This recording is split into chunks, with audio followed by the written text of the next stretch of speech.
Welcome to the Tech Panel. 1, 2, 3, 4. The podcast where tech minds meet. Oh, hey, before we get started today, don't forget to subscribe and ring that bell. Welcome to the Tech Panel. I'm your host, James Arvin. And I'm Sarah Bowers. And this is the podcast where we dive into cutting-edge ideas, innovations, and technologies transforming industries. Each week, we sit down with the leaders and disruptors at the forefront of these changes to hear their stories, explore their vision, and uncover the challenges they're solving in real time. Today, we're excited to welcome someone who's not just shaping the future of AI, but is also redefining how businesses and customers engage in the digital age. Nyssa Waters is the CEO and co-founder of Being AI Customer Solutions, a venture within Being AI Group, which made history in 2024 as the first AI-listed company in New Zealand Stock Exchange. Pretty big. Yeah. And you've actually been a little bit obsessed yourself about ChatGPT lately, haven't you? I like AI. I'm into ChatGPT. I'm asking it everything. Actually, the other day, I asked it for some marriage advice for a friend, asking for a friend. And it was brilliant. It was like a free psychology session. I've loved it. Anyway. There's always someone out there who runs their entire life with the AI models. Any hack I can do, I love it. But back to Nyssa. So with over 20 years of experience in the tech industry, Nyssa has held sales and leadership roles across Australia and New Zealand at some of the giants like Google, Telstra and Spark NZ. And she has a unique understanding of how to tackle the challenges of the digital era. We're in that right now. Yeah, that's it.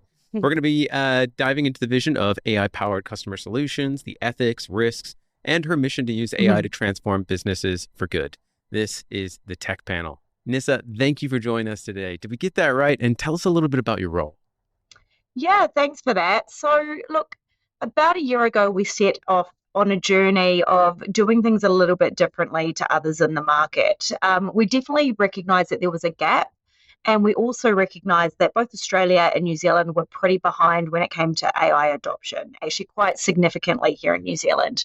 My co-founder and I were over in San Francisco and we went, man, people are really struggling with trying to, identify the business cases that they could look to leverage AI in, tool selection, but then also really convincing sort of legacy companies to actually be able to invest in this technology. And obviously there's also the question around roles and what that does to our culture. So when we set off on this mission, we went through a few iterations as you do when you're starting a company. And it really became quite clear to us when you pull together a number of our passions that there was this overlapping need. One, for customers to be educated around AI, for us to be able to help those customers with what those business cases are, what the art of the possible actually is, because their business is doing their business. It's not necessarily doing technology. Even if they do have technologists within their technology team, they don't necessarily know AI, and it's moving so darn quickly, they can't keep up, right? So there's traditional businesses that just were struggling with what this actually was. Then also along with that, we have the need for investment. So when you're talking to a number of these companies, they come to you and, oh no, we're just not ready for that.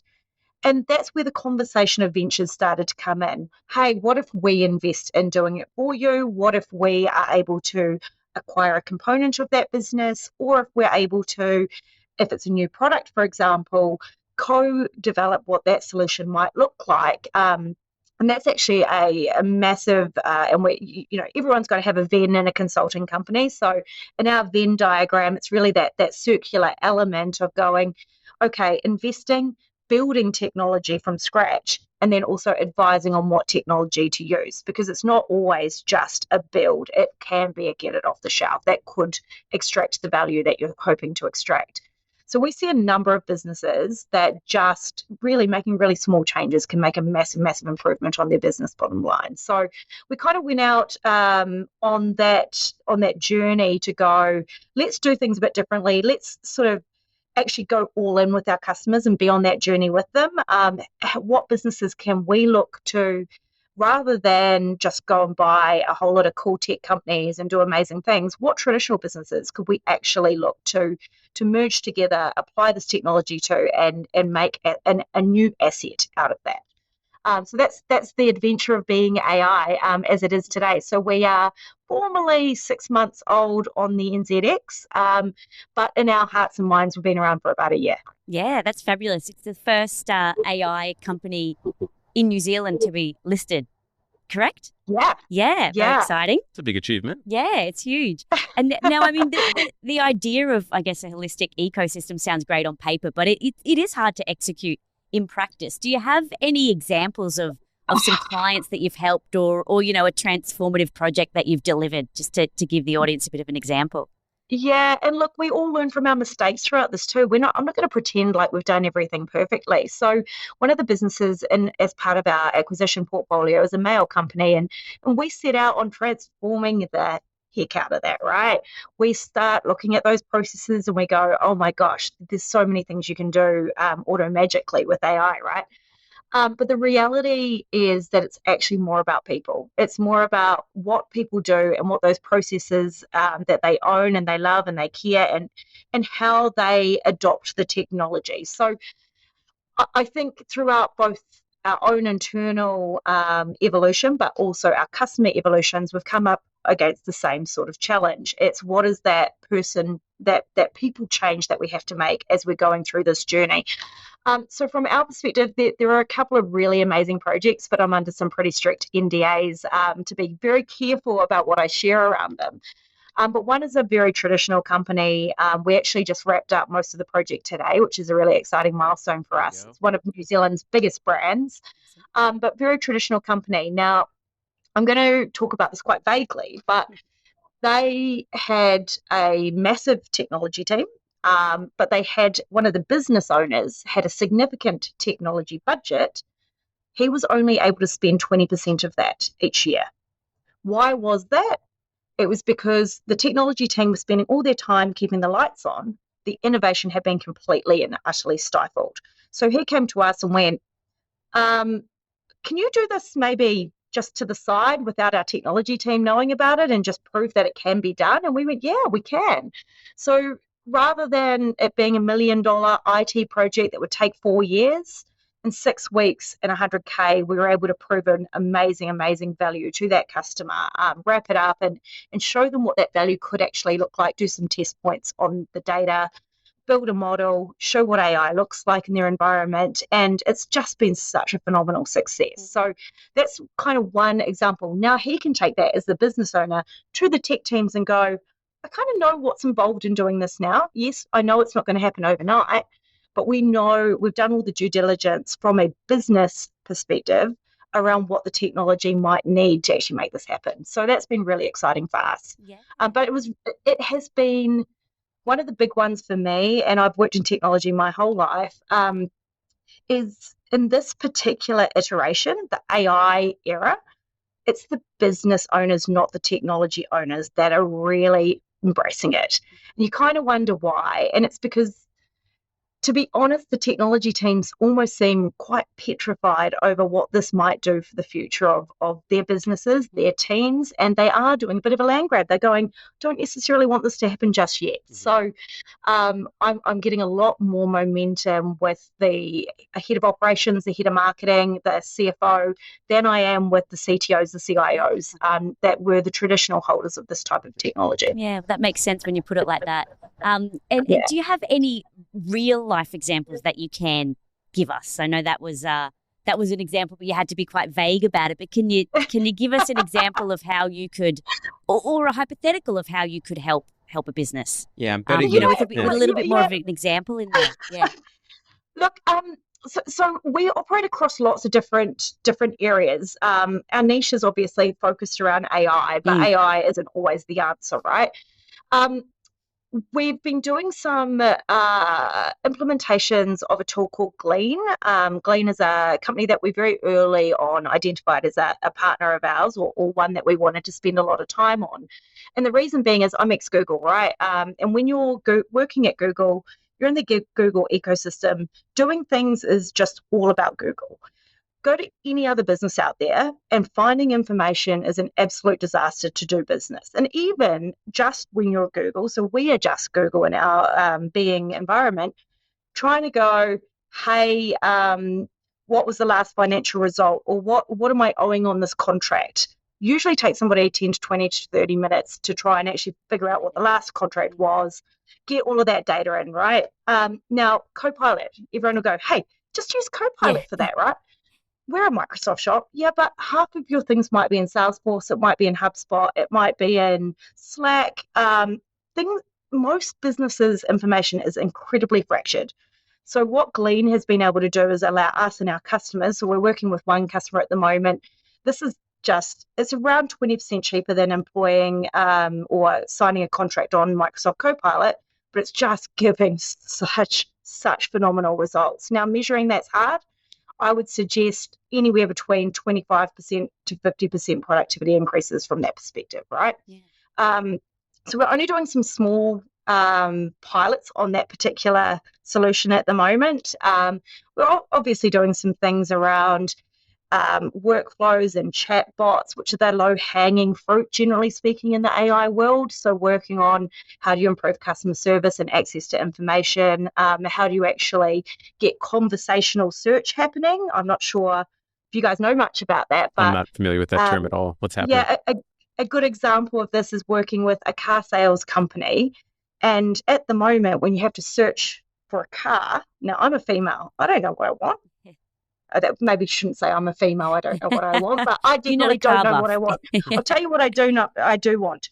I want a car that can fit 2 car seats in the back. I probably want it to be black with black interior because kids. I know that I want it to be big because we have a big dog.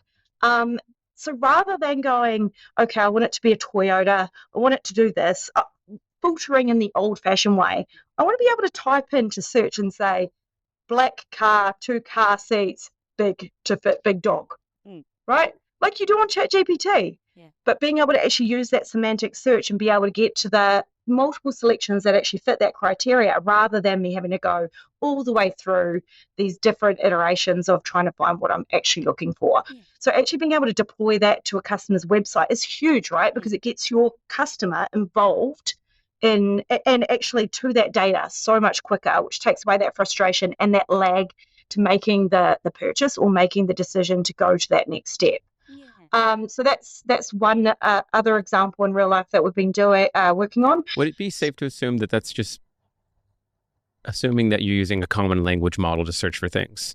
Mm-hmm. Okay. So instead of saying, I'm looking for a car, you could say, this is exactly what I'm after, and the system would be able to interpret actual language to find you the search results you're after. It's not a hard thing to solve for, right? But it, funnily enough, is something that is not being solved for enough. True. So because these companies don't necessarily know that is, one, something somebody might be looking for, and two, people are doing a little bit more of this in terms of putting a chatbot over their website that may be linked to one of the large language models. But also there's this reluctance around where the data is. Is it accessible? Then the marketing person goes to the tech team go, nah, that's too hard. We're going to have to make sure all of our data is structured, which is absolutely not true either.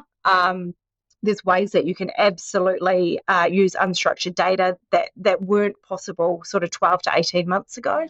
So it's actually just about that entire process of the business case. For a really simple, probably 20K project to solve for, that will get it makes a massive competitive difference as well when you're searching for something like that. Even go onto Amazon and try and search for something in that way. Yeah. Do you think you're going to get anywhere?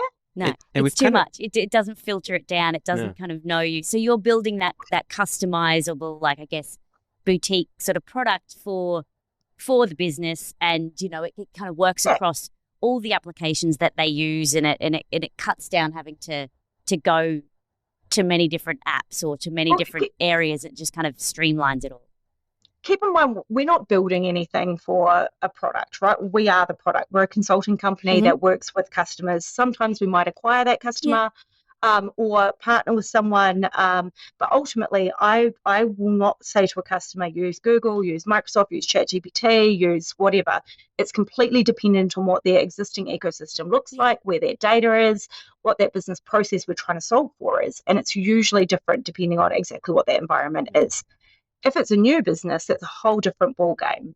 So to put another, I guess, customer example on the table, we're working with a brand. Well, it's a 20-year-old company, and they had an idea, and they came to us and said, "This kind of looks good," and we went, "It's not good enough. I'm sorry." And we challenged them back and forth to go, "No, that's old AI technology. This is what you can actually do now." Mhm. And we're at a stage where we're filing patents and we're doing amazing things with actually helping them take a product global. So we won't be the product owners there. We're helping them build the technology behind it, but it's their IP, it's their product. And we may take a stake in it, we may not sure yet. But that's effectively the way that model works. Is we're giving our very, very niche and on-time expert skills around AI to help them actually filter through what is the next iteration, not just the current iteration of this technology. I mean, that was going to be one of my questions, was the fact that it's developing and changing so rapidly. I mean, the buzzword is ChatGPT and generative AI and all of that sort of thing. But how does being AI, I guess, stay ahead of the curve or position itself in this rapidly evolving space? It's funny you ask that, because I stand up at a number of events and I say, I'm not an expert. I'm the CEO of an AI company and I'm not an expert. And I don't believe anyone who's presenting to you and telling you that they're an expert is an expert, because nobody can be in this space right now. It is moving so darn quickly. Yeah. So a lot of the time, all we can do is be reactive and look at the actual use case, look at the process, look at what we think might be possible and approach that when we need to. Now, my team spend so much time doing research. So we have a head of research that obviously spends a lot of time looking at that and what it means. So every day there is something new that comes out. Every week we do a podcast called Weekly Matters that effectively will take our user base through what we believe is important for that week. So any of the new announcements, there's been quite a few over the last week, to make them aware of what is actually possible, because sometimes this tech highlight reel isn't actually real and it's not even usable in a lot of ways. So we're trying, I guess, demystify some of those conversations that are happening and apply it to more of a business logic. But how do we stay? We are very, very typical.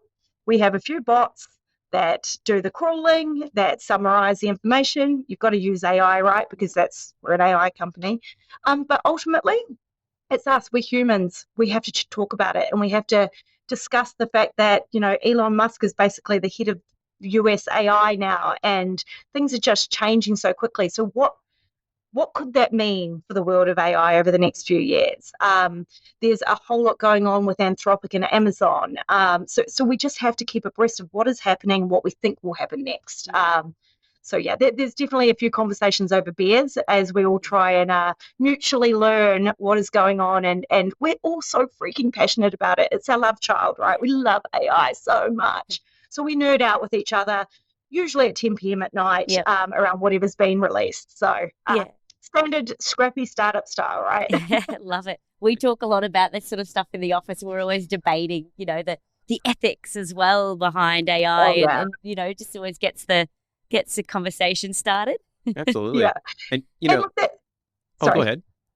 Oh no, I was going to say, well, that's kind of part of where the whole being consultant side of the business started, because you look at New Zealand's such a small place, right? We're 99% SMBs. They don't have the ability to have an AI person that's researching all day, every day. And we met with a large New Zealand customer yesterday, and they put in a governance policy 6 months ago. But how out of date do you think that governance policy is right now? Yeah. So, but they don't have the ability to hire a headcount to keep all of these things up to date. So we're looking at how do we build a COE, but then how to a virtual member of the team spend 1 day a month just looking at AI governance within that business. And that's a massive ROI for them, as opposed to the risks that these programs being outdated can present. I'm curious here, because you said, no one's an expert in this space. Mm-hmm. Do you feel, and maybe this is even true for your company, that you run the risk of accidentally overpromising or overselling expectations to your customers on what is actually capable of these systems. I feel like most people, when you tell them about any problem you have today, it's, have you tried using AI? And people are not really understanding like what the limitations or capabilities are when they're Infinitely Yeah. possible. Everything's possible now. We could make Yeah. it. Someone could make it for us. We That's could make exactly that right. work. Yeah. Yeah. Hey, everything's possible with enough time and money, Yeah, right? yeah. Like, and I do really believe that, but you've got to be realistic about the fact that things take time and money.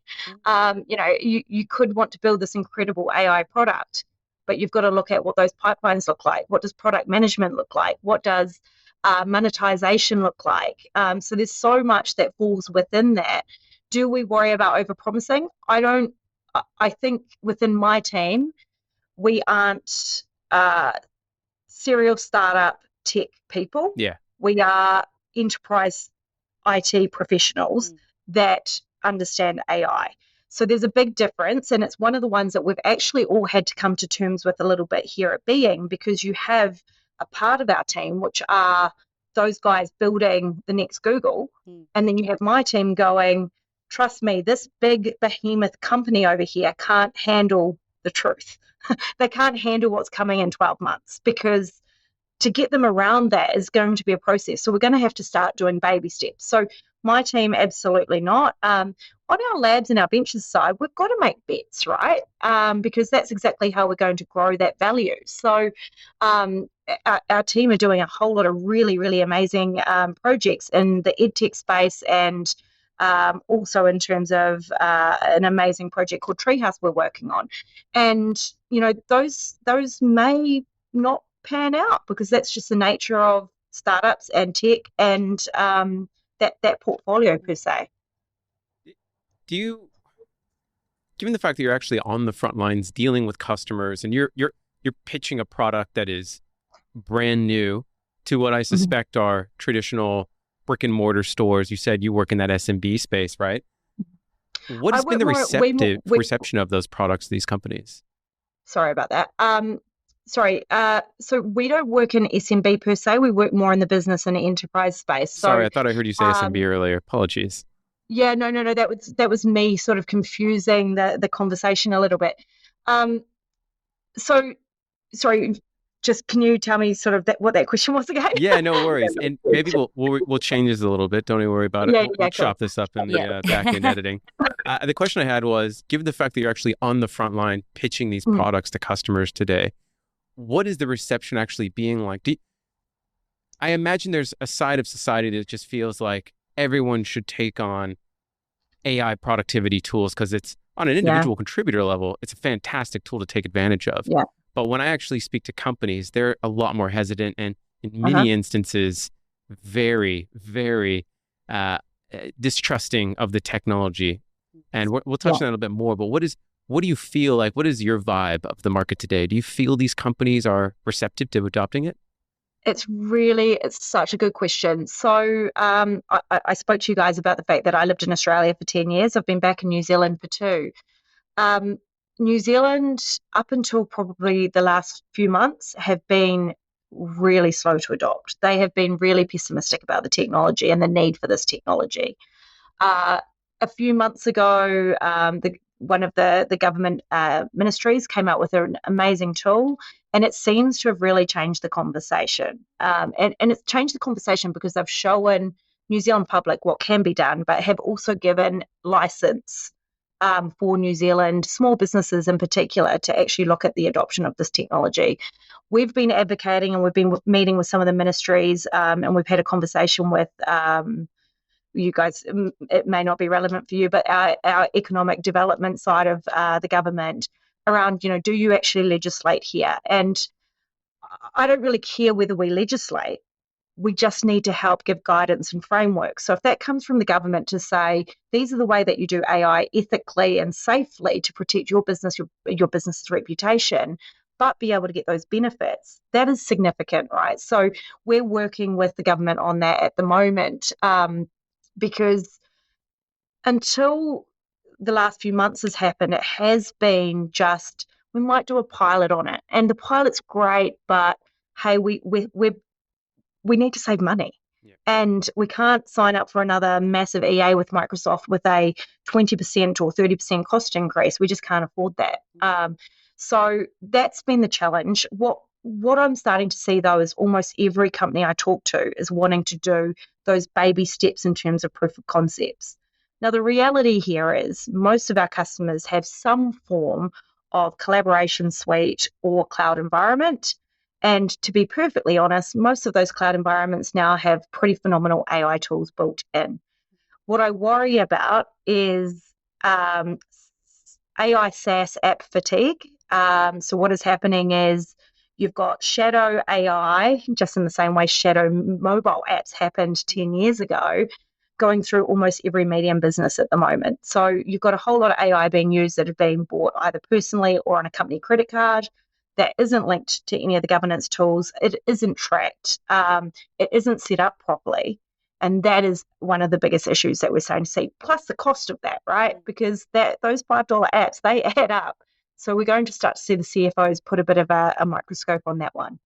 And we already know that Gen Z, around 90% of them are bringing those AI tools to work and using them. And until copy paste no longer exists, that's just going to happen. So you're better off giving the tools to your employees than the risk of that happening. And I know it happens. I spoke to a CMO. She doesn't understand AI. She's been putting her company information into free chat GPT. Like, it seems like common sense to me, but to somebody who doesn't read all the blogs or understand the risks, it just was kind of cool to her. So that's a massive problem that we're starting to see. Yeah, definitely the governance seemed, and I think it's the same in Australia as well, probably worldwide, is that it's just moving so quickly, and regulations or education aren't kind of keeping up with the pace that it's moving, and everyone's, into the buzzword, trying to get involved, as you say. Let's put it all on ChatGPT. I guess it would also depend on what client it is, whether it's like a startup who might be, eager to adopt these sorts of things, or a really, a heritage business. I guess that would be like, I guess, the difference in dealing with those clients. Did you say your team only deal with mainly the established businesses, but within being AI, you've got startups in there as well that you're consulting with, right? Yeah, correct. So my team, my sweet spot is absolutely the traditional organizations that are looking to do things differently. One of those, some of these companies are pretty big digital companies. They have, I was talking to a company yesterday and they have a team of 30 software engineers. So you kind of think, oh, well, you must be pretty savvy technically, right? Just because you've got software engineers doesn't mean you have AI experts that can look at how you can actually transform the business and actually build a new business or a new product to supersede some of the older products that are being made redundant by other technologies. So that out of the box thinking and kind of going, well, why don't you solve this in a different way, or challenging your traditional revenue streams because those are slowly depleting. That's my team. Absolutely. The labs team are looking at what is, and more so building that from scratch, but what is actually that next big thing that we can invest in and get that value, that longer term value out of. So they're the guys that are building out patents and looking at that far off future that, to be honest, I'm more here and now. They're looking at what that future view is. I'm trying to think back to my early days. I remember where you used to work. I'm trying to imagine, you're saying you like to work with the more older established companies, but just think back to the companies that we worked with when it was telephones that everyone wanted to use, or a physical meeting room where everyone had to get up. It was like pulling teeth from these companies trying to convince them to use something like Skype or Microsoft Teams. Do you just feel like all of your work is ahead of you? Do you think you'd be able to get more traction? That is to say, working with some of these more tech startups, like they seem like they're ripe. Maybe it's a groundswell thing. Like, why would you go the path of more resistance? Yeah, do you love a challenge? Maybe it's a personal thing. I've always been in a tech company selling into enterprise customers. So it's what I know. I feel like you can make a really phenomenal difference as well. Like you can show the value in a traditional business in a new way. Could we possibly? It's actually not a subject that I've thought about. And it's funny, we had a team discussion yesterday of whether we start looking at some of these startup, these digital companies and assisting them on this journey. Yeah, it is an interesting one. It's something I've not put too much thought into yet. You can hire But me thank you anytime for you want. that. Here we go. I'll, I'll put you on the cap table. Well, so the thing that I've really wanting to dig into for a minute here is, given the fact that you're really consulting heavily with these companies and directing them in the direction of using, in some instances, AI-based models to manage the way their ecosystems are handled. Mhm. Do you feel that there's a risk teaching AI models intimate information about an organization where these things are they're just designed to absorb data and learn from it? Do you feel like Yeah. you run the risk of stripping away that company's unique DNA that gives them a competitive edge in the market? Because if the model learns that that's a tactic that other companies are doing by absorbing what's being typed into it, cannot someone else go in and type it and then now it's saying, well, these are tactics being used in the market. How about I recommend this to you? Yeah, look, really good question, but this goes back to governance again, and it goes back to the selecting the right tools and having faith in those tools that you're using and not going to train on your data and share your data, right? So the CMO that I was talking about, taking company data and putting it into ChatGPT, 100% that's a risk. But if you are using a tool that is ChatGPT Teams or enterprise version, it is very explicitly stated that they will not train on your data. And I am an optimist. I do believe them. I worked for Google, and I 100% believe when they say that that data is yours and yours only. And we kind of have to a certain degree, because it's either that or you have no other option. You can build your own models, but that becomes significantly cost prohibitive, right? But now we're seeing so much in the way of RAG and other methods. We're going to start to see, I've forgotten the acronym, Anthropic have just released the connecting of data sets on AI. So we're going to start to see more AIs talking to AIs and that complete agentic society. And that's what we're actually working with most of our customers on right now, is preparing them for that next view where we're not on a computer. The human is not going to be on the computer. The human is going to tell the agent what to do, and the agent will perform that task. So that is already happening. We've seen Anthropic's computer use. You've seen, what's it called? Sorry, I should know this because I did a podcast on it earlier, but OpenAI's release that will be dropping on, and I'm a numbers person, so January the 25th, they're dropping their new model, which will be doing something similar. And Google has also released theirs as well. So you're going to start to see that everywhere, and that's going to be the next iteration. And it's large action models, not large language models, because they're actually performing the task for you as opposed to just being a conversation point. And sorry, I want to dig into this because I hear a similar response from other people when I ask this question. We should trust them because what else can you do? Do you feel we're kind of being forced into this position because they're not really being quite as transparent as the average person would want them to be with how information is being stored or utilized behind the scenes? You're talking to an optimist. Again, yes. Again, working for Google for a number of years, I look at things a bit more pragmatically, and I look at the way that they've got data set up. And they've got the way that these things go through the technology and go through the pipelines, and I have full faith. I don't think they're not being transparent. Yeah. I think that it's maybe our lack of understanding as to their operations, because even as an employee at Google, I can't even see my customers' information. It is so locked down, and it is so fragmented in a purposeful way to ensure that the safety and security of that data exists. Do I believe OpenAI are doing the same thing? Yeah, I actually do believe that they are ensuring that that data is wiped afterwards. There may be times where things go wrong. It's technology, and Microsoft has had breaches. OpenAI have had a number of different things happen. We know that these models hallucinate. They hallucinate on purpose. That's how they're designed. It's not a flaw. It's actually the way that the model works. So do I think we don't have a choice and we're backed into a corner? No, this is a huge opportunity for all of us to maybe regain a little bit more control of our life, because mental health is declining. We're all working so much two parents working in a family. That didn't happen 20 years ago. We need to get, and we call this company Being for a reason, we need to just get back to being human beings and do what we're good at, which isn't necessarily sitting behind a computer screen. I feel triggered personally. Right. Well, I want a 3-day work week. I want to spend more time with my children, right? I don't want to be taught. The amount of time I used to spend going through financial statements where now I can ask a question of it and it tells me what I want. Like, that's just gold. Like, just think about the power of that. And when you start to extrapolate that out, and there's some societal thinking that needs to happen, there's a number of different economics that need to be thought of at a government stage, because the way GDP works is per person, right? And now we've got armies of people in AI that calculator doesn't compute anymore. So things are going to have to change.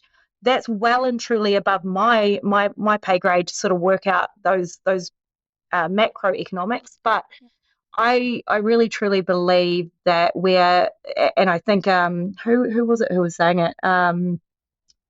Can't remember who was quoted as saying it, but our generation will be the last generation to work 5 business days, and I believe that. I've heard that as well. Yeah, Challenge accepted. Yeah, and Yeah. I mean, as you say, like people get worried about losing jobs, but I think it just opens up opportunity for more time with the kids. For, innovation, time for innovation, which always gets pushed to the side, or time for development, things like that, that if you take out those menial tasks, you've got more time for those more important things that can kind of cause, create growth or a better work-life balance or better mental well-being, all that sort of stuff. Uh-huh.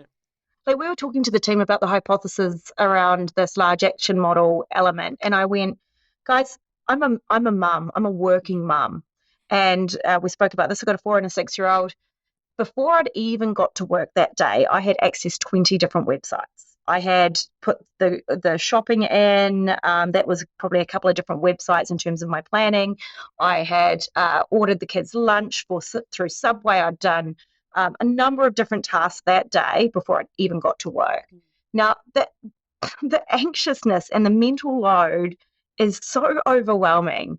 And I just hope that we can make some of this go away and make it easier. I hope that when we start to see more of the AI embedded in these tools that we're using, it just becomes natural as opposed to difficult. And we're starting to see that, like, if you took my AI away from me right now, I tell you what, I don't even know how I would function. Yeah. And it's changing and getting better every single day. Like, we play with all the tools, all the new releases, and something different is coming out every single day.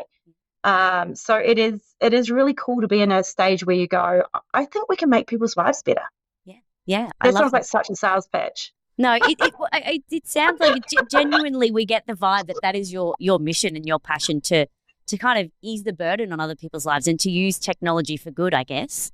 Yeah, it's really funny because many years ago I was in a sleep training school in Australia, and one of the mums was like, how do we actually get equality? And I'm like, well, I think it all goes back to, this whole notion of both of us are working now. And so imagine this period where, dad can be at home with the kids for 2 days, mum can be at home with the kids for 3 days. Like, just how it could actually work to make things better for humanity. Because I think, kids are amazing, and they're going to be in a really, really interesting, evolving world over the next sort of 10, 20 years. Yeah. I mean, over the next 2 weeks, as it sounds like it's evolving very quickly. My son and the things he talks to Google about in terms of what is happening with Christmas and Santa, maybe that's a bit of a problem. Is Santa real? Is not a question you should ever ask Google. Yes. Oh, let's not get started on kids and tech and that whole debate. But from one working mum to another, you said you test drive all of the new AI features. What is something that you couldn't live without, or do you've got any software or anything that you couldn't live without? Yeah, look, from a business perspective, Glean is gold for me. And we had something similar when I worked at Google. And when I went from working for a large telco across to Google, that made my life so much easier. Basically, think about it as Google search for your enterprise. So it's only going to surface information and knowledge that is housed within all of your different enterprise tool sets. Glean does that but then puts AI over it. So it's kind of that tenfold, and that's constantly evolving into next being action models and actually doing things. So that has, and we deployed it 3 weeks ago here, and already I could not live without it. Yeah, wow. Just couldn't. Basically, being able to find whatever I need whenever I need it by just asking it is just so good. From a mum perspective, Google Home is life as well, right? I just don't understand how they haven't merged it with Gemini yet, and obviously Alexa isn't AI centered yet either. So once the home automation elements of AI start to come out, I think that's going to change the game for us as mums, as dads, because in my family, actually, Dad does probably most of the child rearing, to be honest, and planning and cooking. So it's going to be really cool to start to see that come out. Notebook LM. I'm not sure if you guys have played with that yet. Notebook LM. No. Never heard of it. How have you not? You guys can make your own podcast automatically. This sounds fun. I'm really hoping. 2 days back. I'm hoping she's overselling it. I'm like, how do I not know what this is? No, look up Notebook LM. So it's a Google tool that you can sign up for. You basically can put in a number of different websites, information, so on and so forth. So it's effectively creating your own model based around the data that you've inputted. So similar things you can do within an enterprise environment, but they're basically putting it there for you to use. But there is this amazing thing. It's been in the media quite a bit where you can go create a podcast from this data. So what it does is have these two people chatting about the data that you've just put in. So it could be websites, it could be documents. So an example, when we had the ministry come in, we uploaded 50 of the links to their websites and showed them what a podcast discussing their own data is. And they were like, whoa. I had seen something about, I saw a podcast that was created, through AI, and I wasn't too sure what it was. So Notebook LM, there you go. But think about why that's important. It seems novel. So for me, I drive an hour each way, right? An hour each way. I had to do some research today. So what I did is I got the team to put in all the websites of the different things that we needed to learn about. So the bot's obviously gone. These are the new things. And create a podcast. And then I'm in my car and I'm listening to people talk about the information. That's so perfect. I love that. I currently do that, but I copy and paste it into notes and then say, hey, Siri, read my notes. And then I listen to that on the drive. So the variable here, though, is that it's not exactly all of that information that you're copying and pasting. They're actually summarizing all brilliant. of the content, including YouTube videos, and able to actually give insights. And you can actually prompt it to talking about it in a critical sense or in a positive sense. So pretty phenomenal, really. Brilliant. Yeah, that's brilliant. I love it. I like it as well. I'm still waiting for the world to change to a point where I think iPhone has just recently done this. I can't use it because they stupidly won't give you access to the AI model unless it's the brand new phone. But excuse me, I was going to say. So it's about the money. We're all looking for an AI model where you don't need a device to use it. I think that's the part that's we're all lacking right now. If you want to use GPT or any of these other models, you got to sit in front of a computer, got to sit in front of a phone and search information. All of us, I think, would like the ability to say, hey, tell me this information. But all you get is Siri or whatever else, which is just horrible.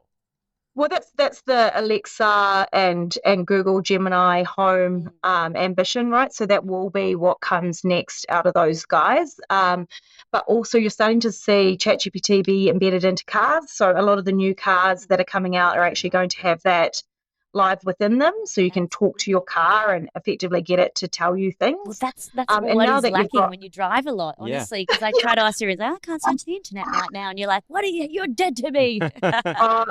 So I went to CES at the beginning of this year, and I'm hoping to go next year as well. And that's the largest tech conference in the world over in Vegas. And the things that we're using AI it just blows your mind, right? The computer vision models, the cars that you can talk to, basically self-driving as well. So there's just so many things that are starting to come out. But the Humane Pin was one that was a device that was on your body.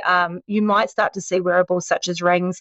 At CES, I did see earbuds that you can put in, and actually Samsung and Google both have AI built in, and you can converse with your earbuds. So you're starting to see a bit more of that. it's not perfect yet, but it's getting there. It's baby steps on some of this stuff.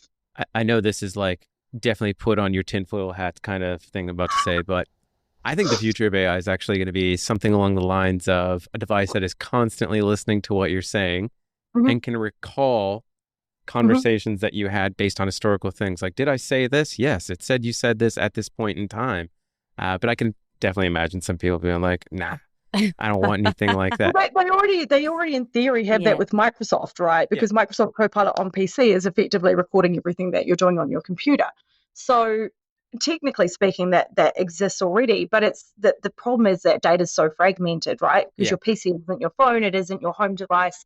Your life is all in different places. So I definitely theorize around how do we actually collect and own our own data. So self-sovereign data, I'm not sure if you know much about that, but digital identity and self-sovereign data is going to start to become really, really important because there's so much data collected about you. You really should own it. And in order for agentic societies to actually exist and get the most value out of them, you really need to have that data in one place or at least linked to be able to derive the right summary of whatever's going on.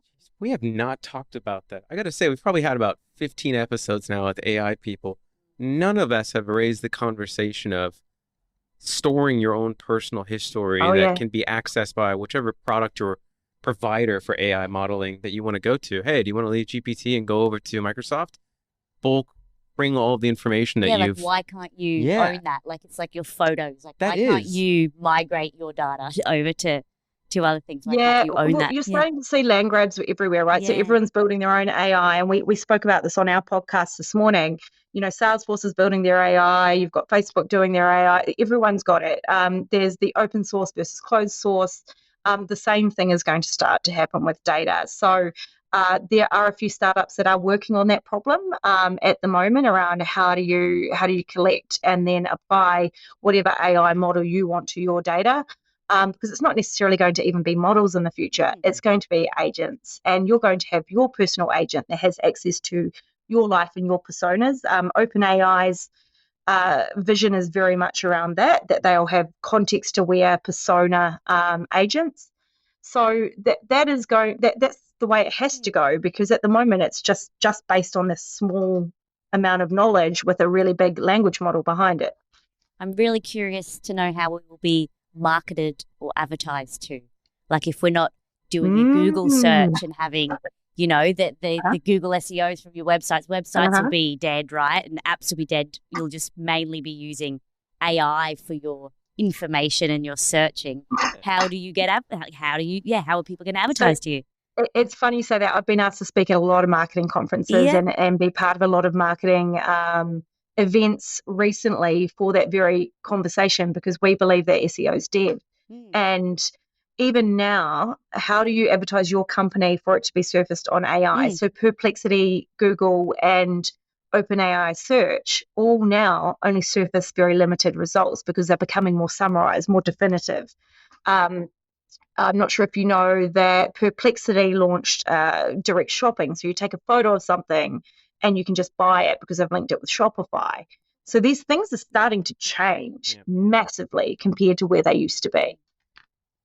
Nyssa, this has been an absolutely incredible conversation. I've got to say again, out of most of the AI conversations, I think this has been the most enlightening, and you've sparked a lot of thoughts and ideas in my brain. I wish this could go on for another hour, because I swear I could talk to you for days, but I want to thank you for coming on to the episode and sharing all this information with us and our listeners.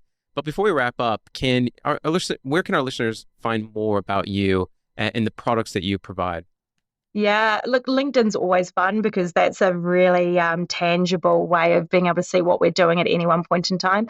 Beingconsultants.ai is our domain, so would love for you to join in. Our group is beingai.group. But yeah, I'm really happy for anyone to reach out and nerd out with us on this. We're based in Auckland, but we do have a number of projects going on in Australia. So yeah, really, really cool to be part of this with you guys. You're building an amazing forum of tech experts and bringing us together. I'm looking forward to the event. When's that happening? I love it. That's great. Seriously. Yeah, let's get drinks happening together. Yeah, I'll be in New Zealand. I'll be in Auckland over Christmas, so I'll meet you at the Sky Tower. Thanks for the invite, Sarah. Amazing. Sorry about that. Oh, no, it's cool. It's cool. Well, So look, yeah, all the social channels, weeklymatters.com is our podcast that we release every week. For my sins, somehow I was on it today, but I only make guest appearances every now and then when I feel like giving the boys a little bit of a hustle. But yeah, really, really excited to sort of see what comes out of your channel as well. So thank you so much for hosting me. Thank absolute you. pleasure. Thank Well, you. you call yourself not an expert, but you're an expert in our eyes, and Yeah. we've loved chatting with you, Nyssa, as well. I'm just an excited nerd. That's Yeah. all I am. Love that. Can you That's do your me bio. one really big favor? There's a couple. One, I'd love for you to give us one more plug. Tell us exactly what your product does in the most charitable light that you think would excite people to hear about. Like maybe an overview of being AI in those kind of three categories. So I guess that's the most three different departments. Okay, so to tell you a little bit more about us, we work with largely business and enterprise customers to rethink what is actually possible. So for them, often they're challenged with what AI is, how they can leverage it within their businesses, how they can look at innovation and transformation. And everyone's talking about AI. So what we do is work with those customers to envisage what is actually possible and look at the journey to making it real.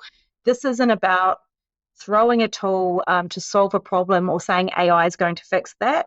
It's about actually thinking things through and looking next at what is actually possible, because this space is just moving so quickly. We want to be those niche experts that understand the technology, where it is now, where it's going in the future, and then how it can actually assist business customers, not just consumer customers.